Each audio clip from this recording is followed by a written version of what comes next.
Aujourd'hui, nous allons voir le sixième argument concernant la définition de l'enfer et la temporalité de l'enfer.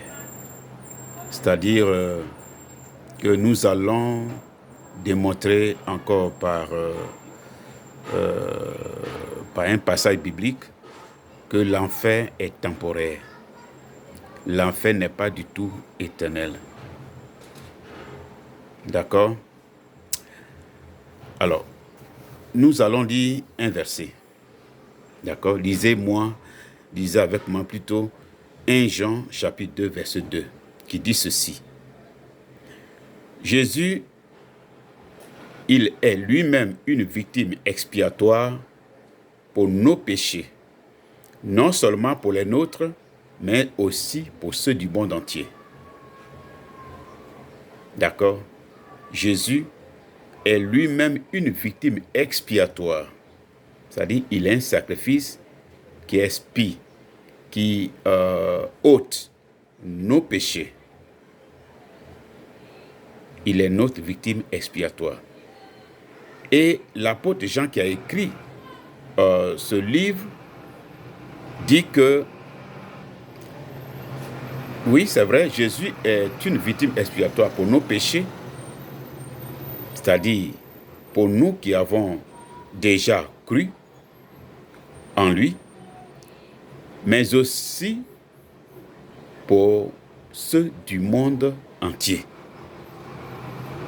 D'accord? Alors, quand on parle de ce verset, il y en a qui disent non, il est une victime expiatoire de façon potentielle. C'est maintenant, quand quelqu'un l'accepte, que cette faveur-là, cette œuvre-là est mise au compte de celui qui a cru. Donc, il est une victime expiatoire, certes, mais c'est la foi, voilà, qui rend la chose effective. Vraiment, quand on explique la parole de Dieu comme ça, c'est compliqué, quoi. Quand on dit « il est », quelqu'un est. Si je dis, par exemple, lui, c'est un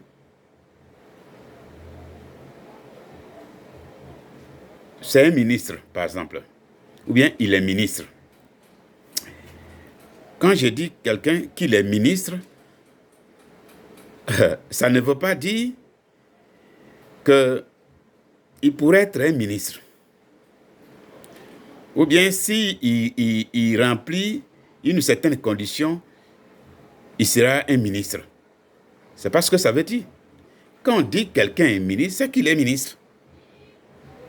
Si c'est sous condition qu'on dit ça, on va dire ça autrement. On ne dira pas il est ministre. On dirait il pourrait être ministre. Ou bien il est ministrable. D'accord? Mais on dit il est ministre. La Bible dit ici que Jésus est une victime expiatoire. C'est-à-dire une victime qui a, qui a déjà accompli son œuvre. Il est.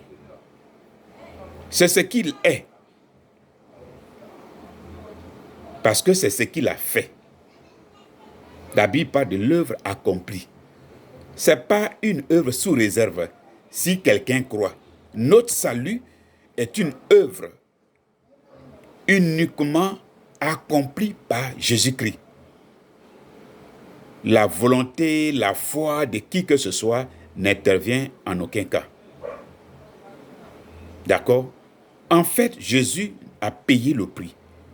Le prix de notre culpabilité, le prix de notre condamnation, et nous a libérés de façon unilatérale. Quand nous croyons en lui, il s'agit d'expérimenter de façon efficace ce salut-là qu'il nous a déjà donné. D'accord? Il a payé tout le prix. Donc la Bible dit, il est une victime expiatoire pour nos péchés. Non seulement pour les nôtres, mais aussi pour ceux du monde entier. Donc, c'est cela, je renchéris ce que je disais hier. Tout ce que vous voyez, vous les appelez païens, animistes, c'est tout ça que vous voyez là. C'est des gens pour qui Jésus est déjà est mort, a été condamné. Son œuvre a expié, en tout cas, tous les déboires des pécheurs. Et comme je le disais hier, la Bible dit que ça dit que le salut là va se manifester pour chacun selon le rang que Dieu a choisi. D'accord? Laissez-moi dire quelque chose ici. Juste un instant. Laissez-moi lire ceci. Alors, suivez avec moi un passage de la Bible qui dit 1 Corinthiens 15, versets 22 à 24. On va lire ensemble. D'accord? Et comme tous meurent en Adam, de même aussi tous revivront en Christ, mais chacun en son rang. Christ comme prémisse, puis ceux qui appartiennent à Christ lors de son avènement. Ensuite viendra la fin, quand il remettra le royaume à celui qui est Dieu et Père, après avoir détruit toute domination, toute autorité et toute puissance. D'accord? Tous meurent en Adam. C'est-à-dire c'est en Adam que nous sommes morts. Nous sommes morts. En Christ, nous revivons. On revit en Christ. On meurt en Adam, on revit en Christ. En Adam, là, ce n'est pas certaines personnes qui étaient mortes. Hein. C'est tout le monde entier, l'humanité entière qui était morte. D'accord? La Bible dit de même. De même aussi, nous tous revivrons en Christ. Christ est venu aussi sauver tout le monde. En Adam, tous étaient perdus, tous étaient morts. En Christ, tous revivent. Donc, il n'y a personne dans le monde qui ne revivra pas en Christ.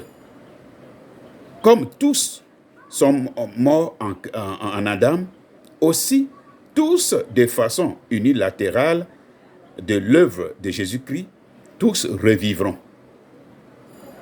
D'accord?